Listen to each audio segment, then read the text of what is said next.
en ce jour, en ce lieu, je suis assez satisfait dans le sens où je suis content de terminer cette épopée de vidéos en rapport avec les tops.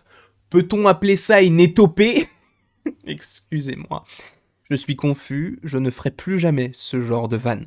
Je ne peux pas te le promettre, mais en tout cas j'essaierai de m'améliorer au fur et à mesure des vidéos. Quoi qu'il en soit, comment vas-tu? Bonhomme, est-ce que tu as passé une bonne matinée, une bonne journée, une bonne nuit? Peu importe, tout ce que je veux, c'est que tu te portes à merveille. Donc, pour cette dernière vidéo en rapport avec les tops et en rapport avec l'univers de Spider-Man. Pourquoi? Parce que nous avions déjà fait le top 12 des méchants des films Spider-Man qui étaient sortis au cinéma sans compter Into the Spider-Verse. Puis nous avions fait le top 7 des films en comptant Into the Spider-Verse. Donc je vous invite évidemment à aller voir les vidéos en question. Et je me suis dit que ce serait intéressant de terminer ce top en vous parlant de mon Spider-Man préféré, ou en tout cas d'englober tous les Spider-Man, mais d'en faire un top 3. Donc en comptant bien évidemment uniquement les 3 Peter Parker, Miles Morales, sachant qu'il n'y a eu qu'un film d'animation. Je ne vois pas l'intérêt de le comparer à un Tom Holland où il est apparu quand même pas mal de fois, ou même à un Tobey Maguire qui a eu sa trilogie, ou du coup même Andrew Garfield qui a quand même eu 2 films. Donc je trouve que ce n'est pas forcément comparable, donc je n'incorpore pas Miles Morales dans ce top-là, si bien que l'on peut appeler le top 3 du coup des Peter Parker et non pas forcément des Spider-Man, même si bon, je préfère dire Spider-Man parce que vous allez voir que même si ce sont 3 personnages qui semblent être pareil, il y a évidemment des petites dissonances si on va venir de suite à cette petite histoire, sachant qu'attention spoiler, hein, si tu n'as pas vu la trilogie de Sam Raimi, si tu n'as pas vu les 2 films de Mark Webb, ou si tu n'as pas vu du coup le Spider-Man du MCU, en tout cas dans différents films, ne regarde pas la suite de cette vidéo parce que tu risquerais d'être spoilé. J'estime que toutes les personnes qui sont ici veulent savoir ce qu'il en est par rapport à ces différents personnages et par rapport à mon top. Et avant de commencer encore une fois cette vidéo, après on commencera véritablement du coup ce petit top. Ce top, justement, n'engage que ma personne. Donc, respectons les avis les uns des autres. Si tu préfères, admettons, Tobey Maguire et que tu détestes Andrew Garfield, c'est ton choix. Essaye, évidemment, en commentaire de me mettre ton top et de préciser pourquoi tu aimes un tel plus qu'un autre. Moi, je te donne uniquement mon top avec mes raisons. Hein. Ce n'est que subjectif. Donc, si tu n'es pas d'accord, tu peux contredire ce que je te dis, mais avec bienveillance. Et de toute façon, même si tu essayes de me contredire, de toute façon, ça n'engage que toi. Dans le sens où ça ne va pas changer mon avis par rapport au film. Mais, encore une fois, espace commentaire sur la chaîne, bienveillance, amour, gloire et bonté.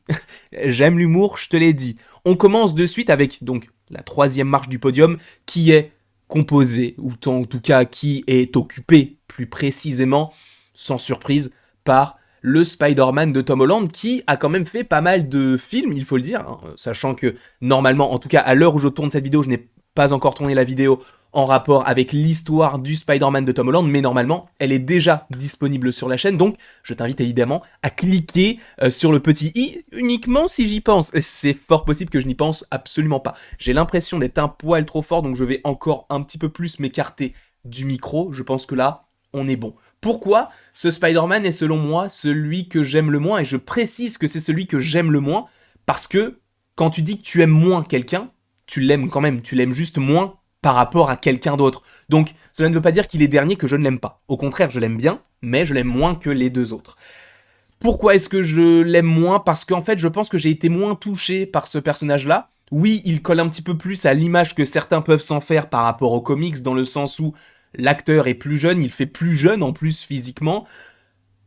Pour le coup, tu sens qu'il y a vraiment cette relation avec Tony Stark qui m'a un petit peu dérangé. Alors, elle m'a pas dérangé au début dans le sens où je me suis dit, bah c'est bien parce que ça permet d'introduire le personnage. Parce que ça, c'est quelque chose d'assez compliqué. Tu essayes d'introduire un personnage via un nouvel acteur, donc une nouvelle licence entre guillemets, dans une licence pour le coup, donc le MCU qui est déjà bien établi. Donc, intégrer ce personnage-là qui est, il faut le dire, le super-héros le plus apprécié au monde, c'est assez complexe. Donc, pour le coup, je trouve qu'ils ont réussi sur certains points et pas sur d'autres. Par exemple, la relation qu'il y a avec Tony et du coup Peter, au début elle est assez intéressante, cependant selon moi ça traîne trop par rapport à certains aspects, dans le sens où oui, dans le MCU ils ont voulu faire en sorte qu'il y ait une sorte d'oncle Ben, mais version MCU qui n'est autre que Tony Stark. C'est un petit peu dommage par rapport au fait que bah déjà, est-ce qu'on va voir l'oncle Ben, sachant que dans No Way Home, tu pourras avoir les 3 Spider-Man, donc des conversations vont avoir lieu, et peut-être sur le passé de Peter de Tom Holland, ce n'est pas impossible, mais je trouve que toute l'histoire du Spider-Man que l'on a aujourd'hui dans le MCU est trop liée à Tony Stark, que ce soit par rapport à son costume, même le premier, entre guillemets, costume qu'il a, même si ce n'est pas le premier, puisque tu as celui avec le sweatshirt, mais l'un des premiers costumes qu'il a, c'est Tony Stark qui le crée. L'Iron Spider est tout simplement créé par Tony Stark. T'as vraiment ce lien qui est créé entre les deux persos, et donc c'est assez intéressant pour l'introduire. Cependant, ça traîne en longueur, comme je te l'ai dit, dans le sens où tous les antagonistes de l'histoire des différents films Spider-Man de Tom Holland sont liés à Tony Stark, que ce soit du coup Adrian Toomes qui bossait pour Damage Control et qui au final, non, qui bossait pas pour Damage Control, mais du coup qui bossait pour sa propre entreprise. Cependant, sa place a été prise par Damage Control, une entreprise de Tony Stark, donc il a voulu se venger de lui. En soi, c'est le vautour. Donc oui, il y a peut-être un aspect antagoniste, ce qui est assez intéressant, notamment par rapport à Peter, mais t'as juste l'impression que Peter met des bâtons dans les roues au vautour, sans pour autant que ça aille plus loin que ça. Même si c'est vrai que tu as cette relation entre, du coup, Adrian et Peter, puisqu'Adrian est le père de Liz, Liz qui était le crush de Peter dans Homecoming. Donc, t'avais cette petite relation qui s'effectuait. C'était pas la chose la plus intéressante, mais il faut dire que, de base, Adrian Toomes est méchant par rapport à Tony Stark, et c'est la même chose pour Mysterio, parce que Tony Stark a utilisé sa technologie. Dire vite ce genre de phrase, c'est très compliqué quand tu as des problèmes d'élocution. Je n'en ai pas, mais je pense que je vais devoir aller voir un orthophoniste. Même si cette phrase-là, je l'ai bien dite. Ce n'est pas le sujet, d'accord ? Ce que je veux dire par là, c'est que tu as une omniprésence de Tony Stark, et justement, en fait, cette image reflète parfaitement ce que je pense donc de ce personnage-là, dans le sens où il y a toujours cette ombre qui est au-dessus de lui. C'est un petit peu dommage, parce qu'il y a des choses assez intéressantes, parce que en soi, l'acteur Tom Holland est un bon acteur, il arrive à bien retransmettre certaines émotions, mais pour certains, ce n'est pas le cas. Moi, j'aime bien l'acteur. Je trouve qu'il n'a pas forcément fait de très bons choix dans sa carrière. Par exemple, j'ai vu Chaos Walking il n'y a pas longtemps. J'ai vu la bande-annonce d'Uncharted. Je n'ai pas vu le film, bien évidemment, mais ça ne me donne pas forcément envie.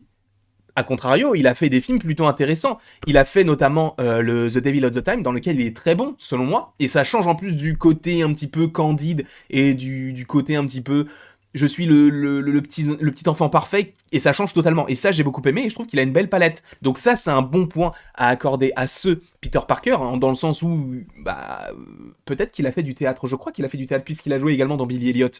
Bon, après à voir exactement ce qu'il a fait. Donc, en tout cas, par rapport à l'acteur, je n'ai absolument rien contre lui. Hein. Même par rapport au Peter Parker du MCU, j'ai rien contre ce personnage-là. C'est juste que je le préfère pas. Enfin, en gros, je préfère les autres à celui-ci.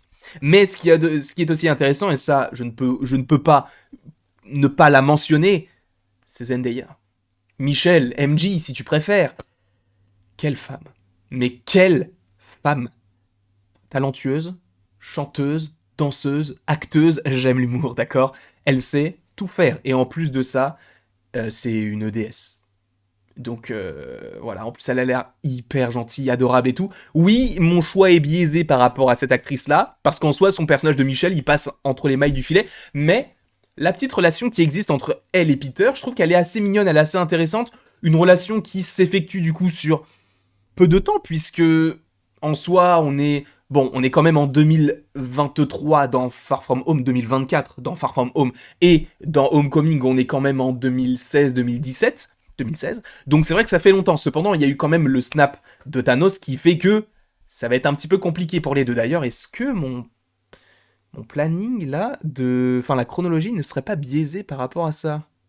Je vais y réfléchir, parce que peut-être qu'Infinity War se passe en 2016 ? Ou alors... Bon, c'est pas, je m'en fous. Non. Ou alors celui-ci est peut-être un petit peu... Oh, je m'en fous, honnêtement.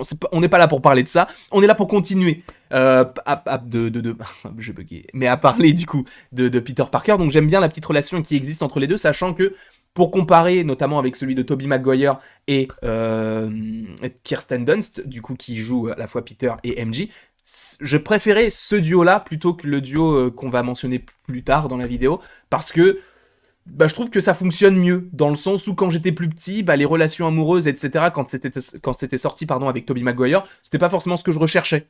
Et vous allez voir que je vais en parler notamment tout de suite, pas par rapport à Tobey Maguire, mais par rapport à Andrew Garfield, qui complète ce podium, puisque vous le savez, hein, c'est un top 3, du coup si je t'ai donné les deux premiers, ça veut dire que le dernier c'est Tobey Maguire. Évidemment, cela n'engage que moi. Pourquoi est-ce que j'ai mis Andrew Garfield en deuxième position, sachant que j'avais déjà fait à peu près le même style de vidéo il y a quelques temps, où justement Andrew Garfield était dernier. Je dis il y a quelques temps, je crois que c'était il y a 3 ou 4 ans, hein, donc ça date quand même il y a un petit bout de temps, et j'avais mis Andrew Garfield en dernier. Cependant, comme je te l'ai dit plusieurs fois durant les différents tops et durant la vidéo en rapport avec l'histoire d'Andrew Garfield, en tout cas en tant que Peter Parker, j'ai redécouvert le film Le Destin d'un héros. Le titre est toujours éclaté, mais le film, je trouve très très bon, et pour le coup, c'est vrai qu'il a été pas mal charcuté, mais j'aurais voulu qu'il garde les choses qui ont été coupées parce que ça aurait pu rajouter encore plus d'amourette entre guillemets à travers les personnages, parce qu'on sait qu'il devait y avoir Shailene Woodley, je crois qu'elle s'appelle comme ça, donc qui devait jouer MJ, mais t'avais quand même Emma Stone qui joue donc le personnage de Gwen, et par exemple, là où je comparais MJ et Peter, que ce soit chez Homecoming ou dans la trilogie de Sam Raimi, pour le coup, celle-ci, c'est la meilleure histoire d'amour que j'ai découvert dans un film Spider-Man, puisque l'alchimie entre les deux acteurs est telle qu'ils ont fini par être ensemble. Je crois qu'ils ne sont plus ensemble à l'heure actuelle, mais en tout cas, ça fonctionnait parfaitement bien. Elle est parfaite également dans le rôle. Lui, je trouve qu'il fonctionne également bien. Bon, on va uniquement parler de Peter, mais c'est vrai que la relation entre Gwen et Peter, je trouve qu'elle est parfaite, en fait. C'est je t'aime moi non plus, il y a des choses un petit peu compliquées qui se passent dans ma vie, donc je préfère te laisser de côté dans le sens où je ne veux pas que tu sois triste, etc. C'est des choses qui sont vraiment très humaines, et dans un film comme The Amazing Spider-Man, avec un mec comme Electro, avec un mec comme le Lézard, etc., d'apporter une touche de réalisme, ça peut être compliqué. Et là, je trouve que c'est bien mis en place via cette petite relation qui, en fait, dure dans le temps, parce qu'en soi, on n'a pas forcément la réalité du temps qui se déroule dans The Amazing Spider-Man 2. Cependant, il se passe quand même peut-être à peu près 1 an entre le début et la fin du film, peut-être même 2 ans, puisqu'à un moment donné, bah, tu as le personnage qui quick, quoi. Donc voilà, c'est compliqué. Mais en tout cas, pareil, si je devais uniquement parler du personnage, parlons aussi de l'acteur. Andrew Garfield est un acteur trop sous-estimé. Je l'ai découvert personnellement dans The Social Network.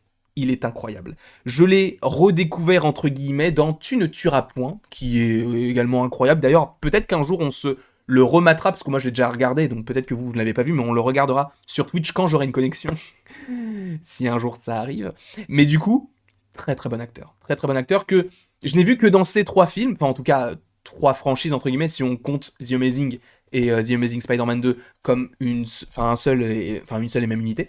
Donc je l'ai vu que dans ces 3 programmes, mais je sais qu'il a joué dans un film avec Adam Driver, notamment, si je ne dis pas de bêtises. Donc j'ai envie aussi de voir ce film-là. Si vous avez le nom, n'hésitez pas à me le mettre en commentaire, hein, pour savoir, comme ça je saurai quoi regarder, hein, tout simplement. Mais excellent acteur. En tout cas, du peu que j'ai vu, je trouve qu'il est vraiment génial. Il collait pas mal avec l'idée que je me faisais de Spider-Man, même si, bon, celui que je préfère c'est Tobey, mais je vais vous en parler juste après. Donc, je trouve que l'acteur est très très bon. Tu sens que c'est un personnage qui est torturé, tu sens qu'il est, entre guillemets, certains moments dans des phases de dépression, que ce soit par rapport à la mort de l'oncle Ben, la mort de Gwen Stacy, la mort de ses parents. Autour de lui, il y a que de la mort. Il faut le savoir, hein, parce que, en soi, là où je mets celui-ci au-dessus, c'est qu'il est plus réaliste, plus humain et plus adulte, entre guillemets, bien qu'il soit plus âgé, tout petit peu plus âgé que le Spider-Man donc, du MCU. Mais pour le coup, ces thématiques sont plus réalistes. Dans le sens où, dans Far From Home, Spider-Man, il a juste envie de prendre des vacances. Alors que, pour le coup, voir ce genre de thématique dans The Amazing Spider-Man, ça aurait été impossible. Oui, peut-être qu'il y aurait eu une scène ou deux à l'extérieur de New York pour qu'il puisse se détendre un petit peu, mais c'est pas le Spider-Man en tout cas que j'avais envie de voir. C'est ce Spider-Man là. En fait, j'aurais vraiment voulu avoir un Spider-Man, enfin The Amazing Spider-Man 3, voire un 4ème parce qu'il y avait des petits projets, etc. Donc ça aurait vraiment dû être incroyable. Pour le coup, ça n'a pas été le cas. Et un autre petit élément où je me dis que j'ai préféré celui-ci à Tom Holland, et justement c'est un argument qui aurait pu aussi le faire passer en première place, même si c'est un tout petit argument, mais en soi je préfère cette manipulation de la toile, c'est qu'il la crée de lui-même et il change au fur et à mesure cette toile. Parce que là, cette image est extraite du coup de The Amazing Spider-Man 2, et c'est au moment où il savait déjà faire cette toile, mais sauf qu'il a créé une toile qui est contre, entre guillemets, les coups de jus, donc face à Electro. Donc tu vois qu'il ne cesse de s'améliorer. Là où, dans le Spider-Man de Tom Holland, tu as une petite scène où tu vois qu'il crée lui-même sa toile, tu sais pas vraiment ce que c'est, enfin, tu sais pas comment est-ce qu'il l'a fait, c'est juste pour te dire que c'est lui qui l'a fait. D'accord, mais ça va pas plus loin que ça. Là où justement celui de Tobey Maguire c'est quelque chose qui sort de sa peau. Et ça a une symbolique un petit peu derrière tout ça et on en parlera juste après. Mais là où ce que j'aime bien c'est que, en fait, vu que je ne lisais pas les comics à l'époque par rapport à Spider-Man, je ne savais pas qu'il existait des gadgets et je ne pensais vraiment que son pouvoir à Spider-Man c'était de tisser des toiles et que ça sortait de sa peau. Pour le coup, ce n'est pas du tout le cas puisque bah là on voit que c'est une autre version. Au début, j'étais pas forcément fan parce que je pensais que l'idée première c'était que ça sorte de sa peau, mais c'est vrai que t'as pas mal de comics dans lesquels en fait ça sort d'un petit engin, tout simplement. En tout cas, ce Spider-Man là est selon moi l'un des meilleurs qui a été fait, sachant qu'il n'y en a eu que 3, donc logiquement c'est l'un des meilleurs, mais on va passer à celui qui est pour certains, celui qui ne ressemble en rien à Spider-Man, c'est Tobey Maguire. Pourquoi est-ce que j'apprécie particulièrement ce personnage, ou en tout cas cet acteur dans le rôle? C'est qu'en fait c'est avec lui que j'ai grandi, et vous le savez ou peut-être pas, et je le dis tout le temps, mais bon, je vais quand même le redire en général, quand je découvre un film quand j'étais plus petit, bah ça m'a forgé entre guillemets ma cinématographie d'aujourd'hui. Dans le sens où peut-être qu'aujourd'hui, si je découvrais ce Spider-Man-là après avoir découvert celui d'Andrew Garfield, j'aurais préféré celui d'Andrew Garfield. Mais j'ai grandi avec Tobey Maguire. Je vais pas re-rentrer dans les détails de ce que j'avais déjà dit par rapport aux anecdotes, par rapport au visionnage notamment de Spider-Man 3, mais j'ai vraiment grandi avec celui-ci. Je m'achetais les magazines. À l'époque, on était abonné à Canal. Et t'avais même de temps en temps des petites, comment on peut dire ça, des petites pubs dans les magazines que tu recevais hebdomadairement en te disant le programme que t'allais avoir sur Canal, sur les différentes chaînes et tout. Et t'avais notamment une toute petite image de Spider-Man 2 qui était vraiment toute petite, elle faisait vraiment cette taille-là, et je vous jure que c'est vrai, j'ai ouvert le livre au moins une centaine de fois, uniquement pour regarder cette petite image, parce qu'en fait c'était l'image où t'avais Spider-Man avec l'œil dans lequel il y avait le Docteur Octopus, c'est te dire à quel point j'étais fan du personnage, parce que je regardais vraiment le truc pendant des centaines et des centaines de fois, même si c'était une seconde, je me disais, je vais descendre, je vais aller sur la table basse, il y a le truc, je regarde, je suis content parce que du coup, à l'époque, il y avait pas il y avait internet, mais moi j'avais pas d'ordinateur. On n'avait pas le débit qui existe aujourd'hui, on n'avait pas les smartphones, etc. En tout cas, à l'époque, c'était en quoi? C'était en 2003, 2004. Donc, je connaissais pas tout ça. Donc moi, les seuls moyens que j'avais pour m'informer, c'était les journaux que t'avais et même ce qui passait à la télé. Aujourd'hui, on a plus de choses qui permettent d'avoir un petit peu plus de connaissances sur les différentes rumeurs. Bah, de toute façon, maintenant, on a YouTube. À l'époque, YouTube, je crois que YouTube, ça a été créé en 2006, il me semble. Donc là, on était en 2003, ça n'existait pas. Donc j'aurais pas pu faire une vidéo. Salut les petits loulous, vous savez pas ce que j'ai vu dans mon petit carnet. Voilà, j'ai vu les petites images. On va essayer de l'analyser et de zoomer dessus. C'est pas possible. En plus, j'avais quel âge? J'avais 5 ans. Donc forcément, c'est pas possible. Mais en tout cas, ce Spider-Man, c'est celui avec lequel j'ai grandi. Alors oui, c'est peut-être celui, en termes d'acting, qui est le moins bon des trois.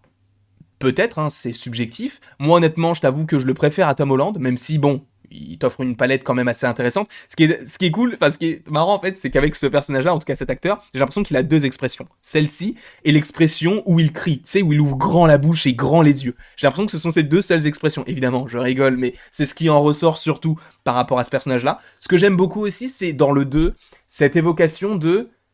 C'est l'amour qui fait en sorte que tu puisses continuer à être qui tu es.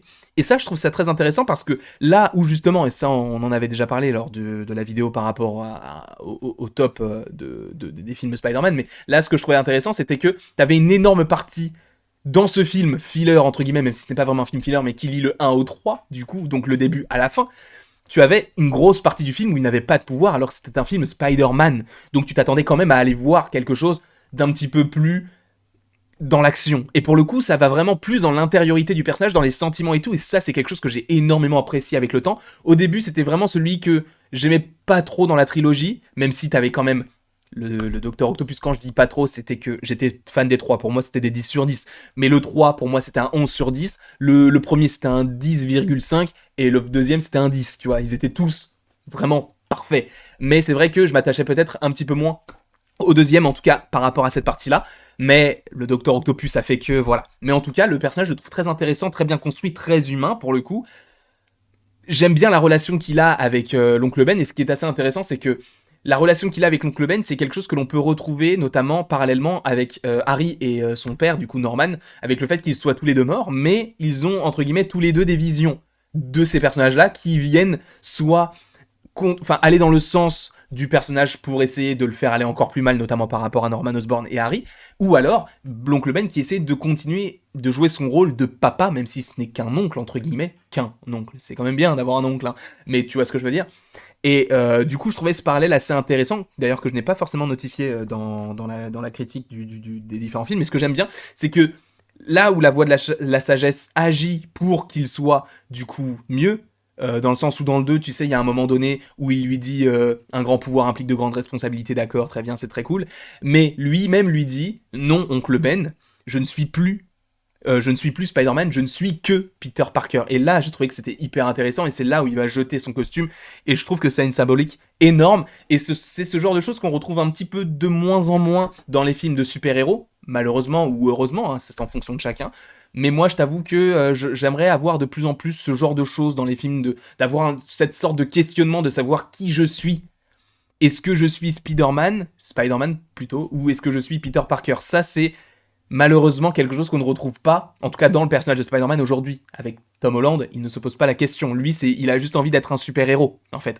Alors que il a envie d'être un super-héros dans le MCU, mais pour le coup, dans Spider-Man, donc la trilogie de Sam Raimi, je perçois plus l'intériorité du personnage, non pas je veux être Spider-Man, mais par rapport à ce que j'ai fait, je dois être Spider-Man. Dans le sens où Tom Holland, en soi, le Peter Parker de Tom Holland, il n'a aucune raison d'être Spider-Man. Il y a plein d'autres super-héros qui peuvent aider le quartier, la ville de New York, le monde entier. Alors que dans l'univers donc de Sam Raimi, il n'existe que ce Peter Parker. Donc en soi, pour qu'il y ait la paix, il doit sacrifier son bien-être pour paraître bien aux yeux des autres et être une sorte de symbole. Et ça, j'adore. C'est quelque chose qu'on ne retrouve pas, dans le Spider-Man donc de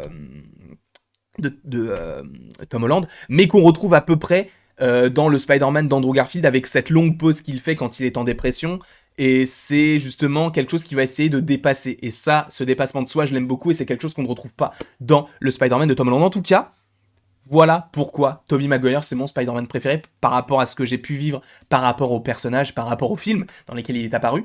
Bien évidemment, si ça n'avait pas été le cas, c'est Andrew Garfield qui serait bien au-dessus, parce que c'est Andrew Garfield, mais je pense que rien ne détrônera Tobey Maguire, parce que c'est le premier Spider-Man que j'ai connu, donc pour moi, inconsciemment, Spider-Man, ça sera, c'était, c'est, et ce sera toujours Tobey Maguire. En tout cas, j'espère que vous avez apprécié cette vidéo, bien évidemment, en commentaire, de la bienveillance, je ne veux que ça, que de la bienveillance, je veux que vous mettiez du coup votre top, vous expliquiez pourquoi, si vous en avez envie évidemment, je ne vous force rien, vous n'êtes pas obligé de commenter votre top, et on ne va pas dire « Ah mais toi j'aime pas ton top, c'est nul », non, tu respectes le top, tu expliques juste pourquoi tu aimes, pourquoi tu n'aimes pas ce perso, mais dans la bienveillance. C'est tout ce que je veux. En tout cas, j'espère que tu as passé un bon moment en ma compagnie. Je ne sais pas si aujourd'hui il y aura d'autres vidéos, je n'ai pas regardé dans mon planning, mais peut-être que oui. N'hésitez pas à l'aimer, à la partager, à la commenter et à vous abonner. Cela me ferait bien évidemment extrêmement plaisir. Et après toute cette longue vidéo, il ne me reste plus qu'à te dire à la prochaine pour la prochaine.